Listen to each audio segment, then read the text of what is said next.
Good evening and welcome to Democratic TV.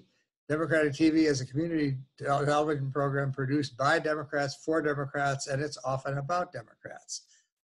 My name is Doug Verum, and I'll be your host this evening.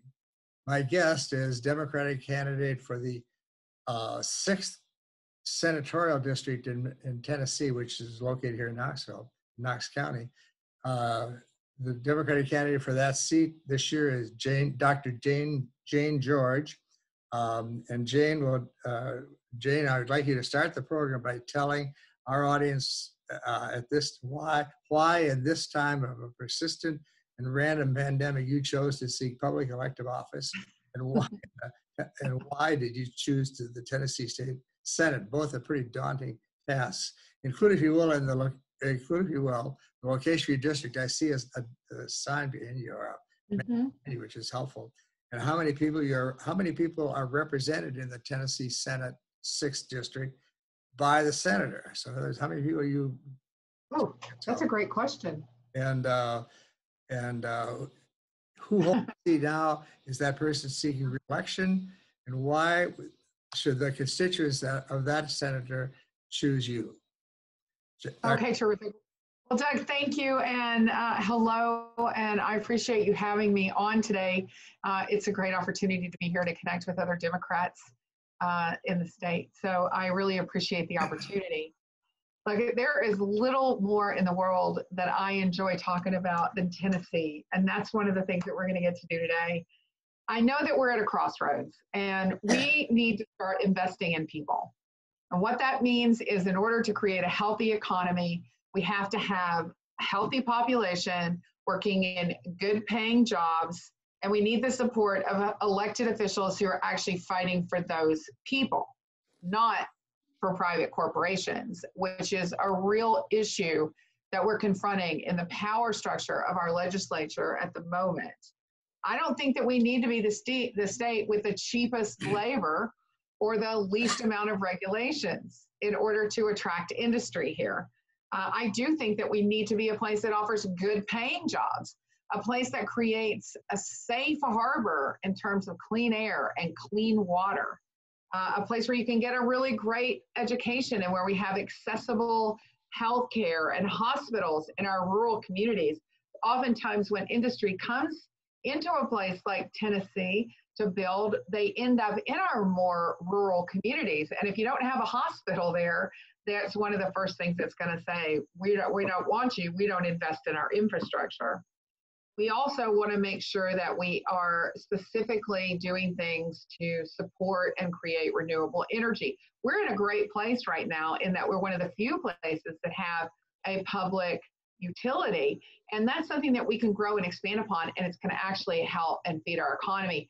I know it seems a little unusual to have a Democrat talking about the economy so much, but I think that this is a time that we have to really look at what is it going to be about when we come back in January, particularly through COVID-19 and the impact that it has had, and specifically the impact that it's had under the current kind of legislation and leadership that we have in Nashville for the state. It didn't have to look like this, and that there are consequences to decisions that have been made. So I really believe we can support the economy and support Tennesseans at the same time. I am open to answering questions, but I can tell you some of the basics in terms of my platform. I believe we need to get Medicaid expansion here in the state. We're investing in that. You and I are paying into that, and that money is being used throughout the country to help provide health care for individuals who are compromised, even working individuals who are compromised and unable to get health care. It's a safety net, and we're spending the money. Our taxpayers are paying for that, so we're not bringing it home. No, that's right. I know. So we're paying for it twice. That's right. Exactly. We pay for it through our taxes, and then we pay for it when somebody's first doctor visit is in the emergency room. That doesn't just cost us money, but it costs the hospital money. And where does that show up? In insurance premiums of people with private health insurance, right? Right. So it's impacting everybody. This is not in my backyard. It's in your backyard. We're in a situation where we are all impacted by the choice whether you have private insurance or you are in need of support in healthcare. Small business owners, when they start out, they need to use the Tennessee marketplace. They're not having that provided for them through employers. Now, don't get me wrong. I am for both a public and private system. I think that we can have the people who have worked hard, their businesses are providing for them. Why should the government have to pay for that? Let's let the businesses pay for it, right? Again, good fiscal, smart choice. So if people are happy, then that's awesome. Let's allow people to keep their private insurance. But for people who are starting a small business, investing in their economy, hiring people, they've got to have access to healthcare. And this is one of the only ways that they're going to be able to do it, especially when they're starting out. So healthcare is a big deal. Our rural hospitals are shutting down. We have the highest per capita shutdown of rural hospitals in the nation. This is a real problem. Again, it's an economic one. Of course, we want everybody to have healthcare. That's a given. But let's stretch that out a little bit into the economic bag, right? What happens when you lose a hospital? Well, you lose all those people that work there, so you lose a whole lot of jobs. You lose the service industry that supports all those people that work there because they don't live there anymore. Property values go down, so you make less money from property taxes to invest in your schools and your communities. This is a huge fiscal impact. In addition to the reality that when people in those rural communities need to get to a hospital, and the clearest one is going to be 40 miles away, you're going to have loss of life as a result of a consequence of a decision that was made as a political bias, not because of any kind of fiscal integrity. I would venture to say that almost everyone who's listening to us tonight agrees with what you just said. I would say, however, that as soon as you talk about Medicaid expansion, the number of people drop off significantly, not because they oppose Medicaid expansion. I think it's because they have no clue as to what it is. They have no idea what Medicaid expansion is. One of the things what the ACA allowed the states to do was expand the people who were eligible for what is known as Medicaid, and those premiums and those costs were to be shared by the state and the federal government on a ratio of 9 to 1. That's right. Okay.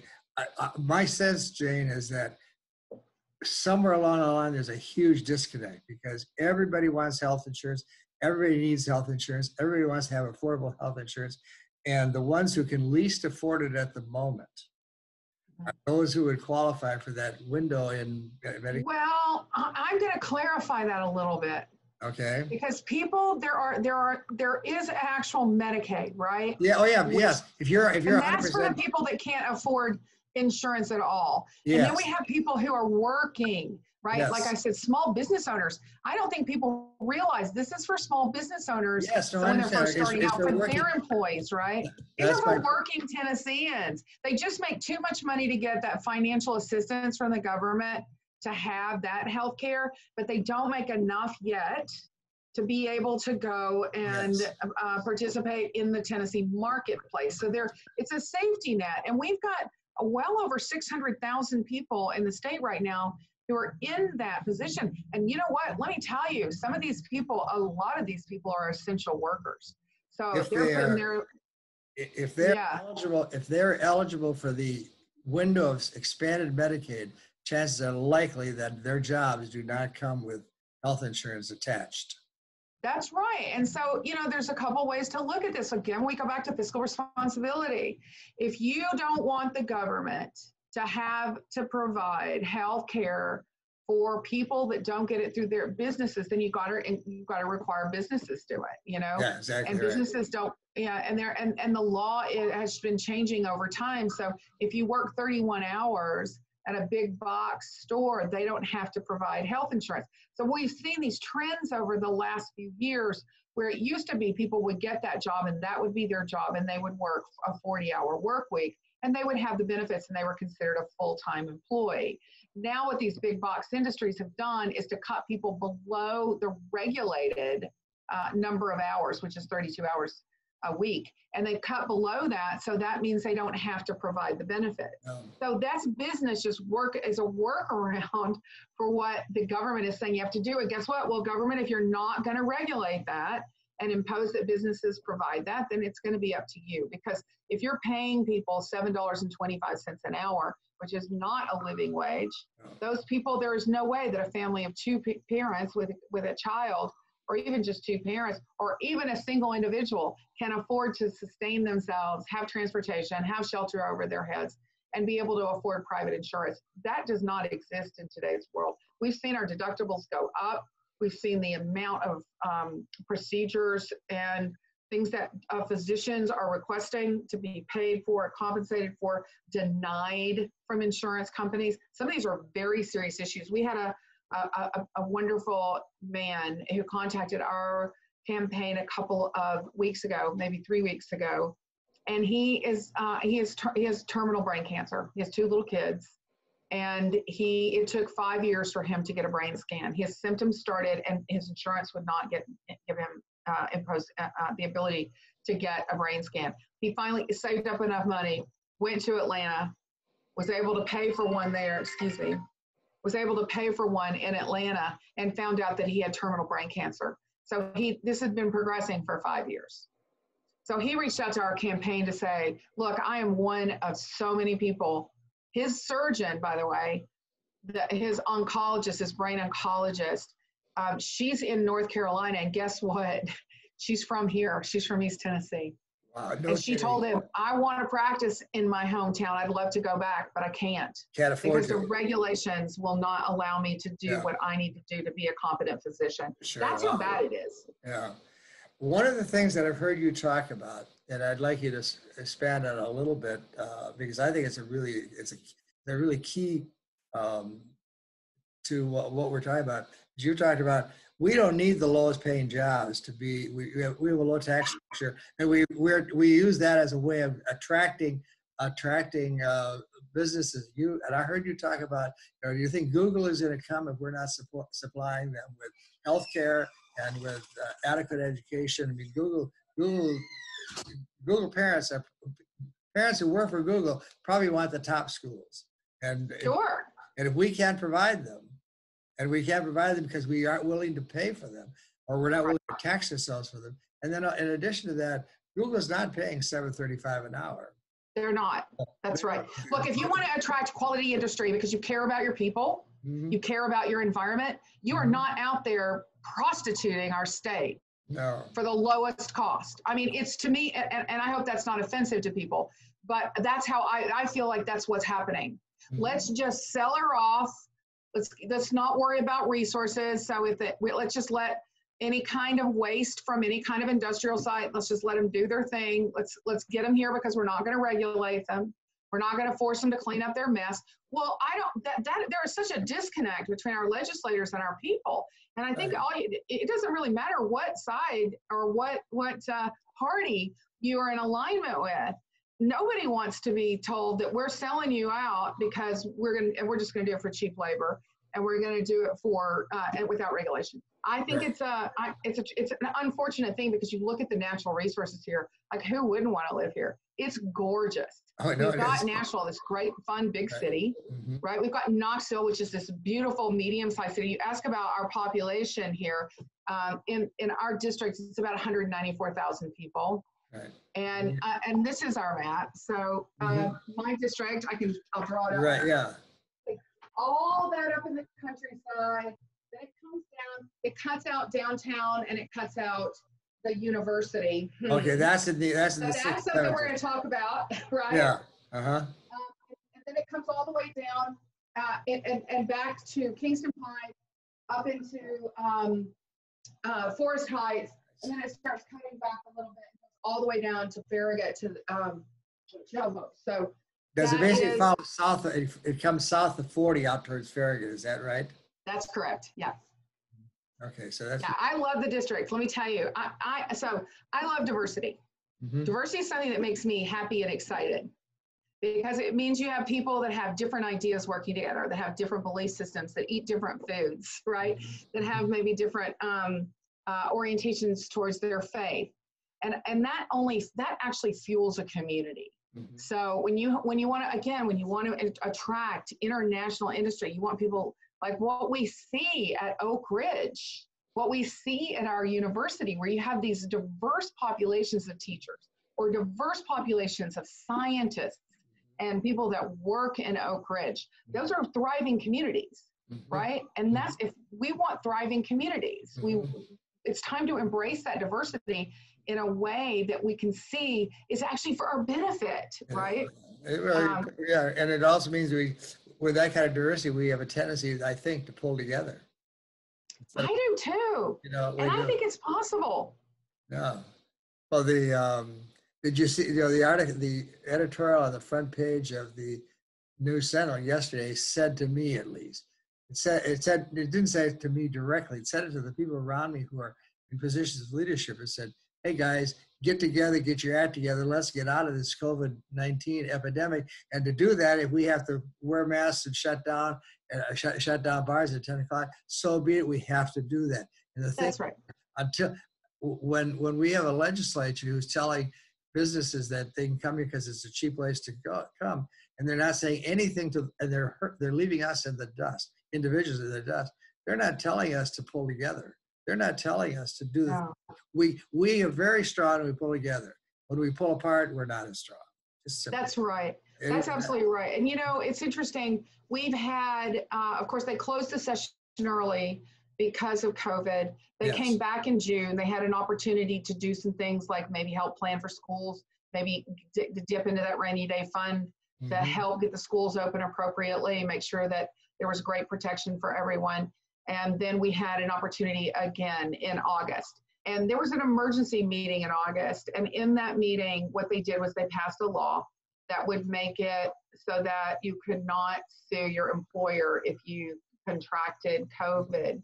So they were taking a law that basically was handed to them from a group, an organized coalition who come in, and this happens all the time. Was that an ALEC law or was that a AFP? Well, I don't know if it was an ALEC law because I actually just was looking at that this morning. So, my days are so stretched thin, but I don't know if it was an ALEC law, but I will say that ALEC did put together a legal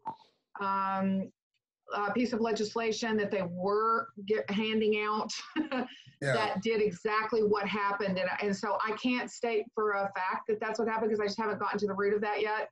But I can tell you that there's a chance. And even if it wasn't an ALEC law, it was constructed in the same way. It came in, it was not written by our legislators. And our senator's responsible for that. I mean, Becky Massey was behind it. And when she talks about how she's out there fighting for the people, well, my gosh, when she went to and I will tell you, she did attend the ALEC convention in 2019.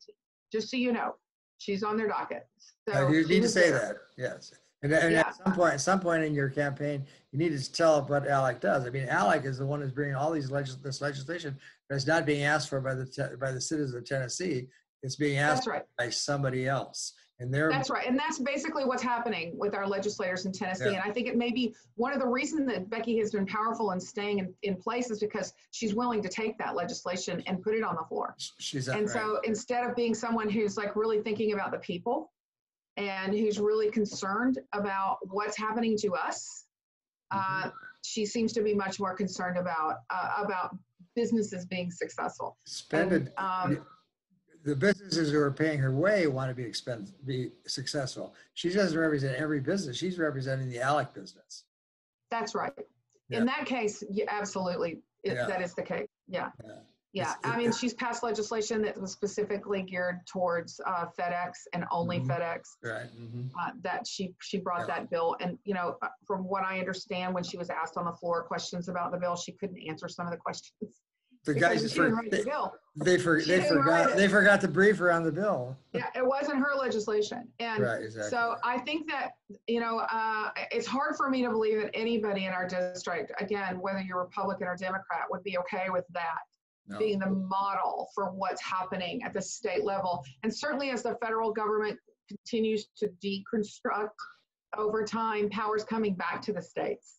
And if you really want to preserve Tennessee and you want this to continue to be a beautiful, amazing place to live and start to keep up with the times, which we're also not seeing the legislators do, moving our state forward Yeah, economically, through diversity, through good healthcare, all of the things that you want. You know, there's talk. You know about the Facebook site in Gallatin, right? Did you hear about that? I didn't. Doug? No. Yeah, so it was all over the news. You know that Facebook's coming to Gallatin outside of Nashville, and it's going to be millions of square footage, and it's going to give us all these jobs. So I looked it up to see what it was about. Dude, you know what it is? No. It is millions of square feet of warehouses to put their servers in. Oh, no kidding. So it's where they don't have people. They don't have people, but it's worse. I mean, that's bad. Yeah. I agree with you. But I mean, they're willing to invest in us as long as because they know it's not a good place to send employees, but they can send their servers here because they won't complain about no health care or poor education, will they?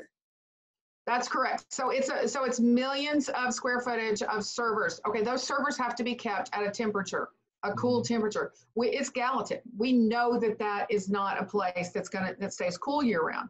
So I very much believe that there was, in all likelihood, a deal cut where they were given. I think there's a nuclear power plant out in that direction who maybe needed a customer to suck up some power because he couldn't sell it anywhere else. It could be. I don't know. I couldn't speculate on that, but what I can speculate on is that these things don't happen in absentia of these kinds of concessions that are made. So I have, the construction work will be there for some people. They consider there will be up to 1,500 construction jobs. But once it's completed, there will be around 150 jobs. That's all. You're going to sell a huge chunk of land, probably giving them a break on the cost of their utilities. I'm fairly sure that that's going to be part of the deal. And you're going to get 150 jobs out of it. So these are the kinds of deals that they're making for Tennessee right now. Not an uncommon deal, by the way. That's a good deal for Facebook. Another subject I know is near and dear to your heart is education, particularly public education. You want to talk about what your advocacy is there? You make me excited when you talk about it. So. Well, I had a public education. My kids had public education. And, I feel like that public education can be an amazing part of the fabric of a community. It's a place where we want our children to, first of all, feel safe. And we absolutely want our teachers and our staffs and our administrators to feel safe. That's not something that's currently happening, I have to say. But we are in a situation where, and it's a hard call in terms of how do we manage people getting back to work, kids getting to school, how do we keep everybody safe? Well, I believe that you have to wait until you start to see a decrease over at least 14 days of our tests, but that's become a whole big speculation too.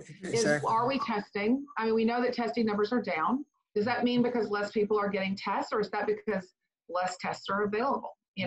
Less tests are recommended. We know that at the national level, that data is now being sent to the White House instead of to the CDC. The CDC is responding to the data that it's getting from the White House, which is probably not the full story. Not probably, I'm sure it's not the full story.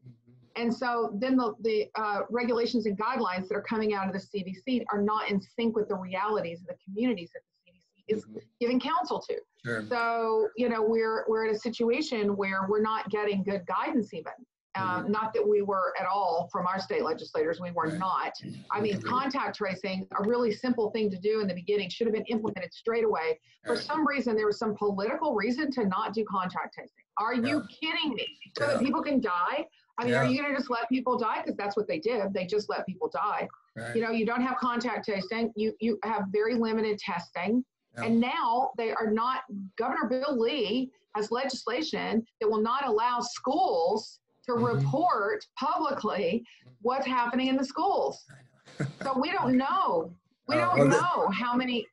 And I will say, one of the other things that makes me crazy, I had a patient in here, she's a teenager, and her mom, and they happen to have a different political perspective than I do. We need all of them, don't get me wrong. I'm an advocate of having multiple platforms out there. I absolutely am. But we were talking, and this mom said in front of her child, I think we should just get all the kids together, let them get COVID, let them run around and all be sick, and then they can all go to school. And I said to the mother, well, The reality is we don't yet know how this is going to affect children, and we know it affects some children in a deadly way. So we probably don't want to do this in like chickenpox parties, you know, where you get all the kids together to get chickenpox, because this is not chickenpox. No. And that mother walked out of here and she never brought her child back in here. So this is how the political bias has gone beyond just the common sense. When you're talking to a doctor or a scientist, like, let's just at least listen to them, you know? So, I also, one of the things I will say about schools that I didn't get to bring up, that I am excited about this concept. I love the idea of public-private partnerships. And so I'm not in favor of vouchers, but I do love the idea of having nonprofit organizations that specialize in certain things. Like, for example, you might have a theater group that gets involved with a school and creates a curriculum where you have teaching that comes in. You might have scientists from Oak Ridge who come out, like much like the STEM Academy. But you have these partnerships that are happening with organizations that could afford to help to boost what children have as their experience in schools. And I would love to see that. We don't have that clearly defined in any very concrete, this is how we would do it way. But in our campaign, we're talking about that a lot as an option to make our schools even more attractive. We definitely need to be spending more money. We cut money from the budget. And when they say, and I'm going to bring it up again, but when Becky talks about how we met our school budget, well, guess what? That budget was based on an algorithm that was created in the 1990s before there was even such a thing as a Chromebook. Right. Well, right. In fact, just the raw numbers in comparison to how other states spend their money, it puts us at the bottom. We don't have to pay New York prices. We don't have New York salaries, but there are certainly things that we don't give our kids that they're getting in the neighboring state. Absolutely true. Absolutely true. And so that needs to be updated. So when she says that schools are fully funded, well, they're fully funded based on an algorithm built in 1998. But so do they?